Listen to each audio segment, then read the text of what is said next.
భారతదేశం ఒక్కొక్క వ్యవస్థని సెటరైట్ చేసుకుంటూ వస్తుంది. సోలార్ పవర్ ప్రొడక్షన్ ఈ మధ్యకాలంలో భారీగా ఉత్పత్తి పెంచారని చెప్పుకున్నాం.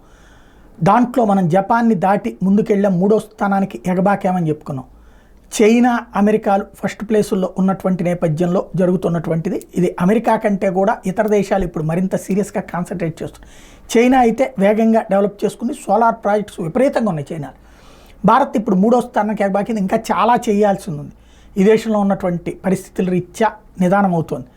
అదే సందర్భంలో డేటాకి సంబంధించినటువంటి స్టోరేజ్ విషయంలో ఇప్పుడు తాజాగా 950 మెగావాట్ల డేటా కెపాసిటీతో భారతదేశం సరికొత్త రికార్డు సృష్టించింది. జపాన్ ఆస్ట్రేలియాలని దాటిపోయింది. ఇప్పుడు ఇంతవరకు జపాన్ ఆస్ట్రేలియాలోనే డేటా స్టోరేజ్ కెపాసిటీ హయ్యెస్ట్ అనుకుంటే వాటిని దాటి 950 మెగావాట్ల డేటా కెపాసిటీతో భారతదేశం ఎగబాకడం అన్నటువంటిది కీలకమైంది.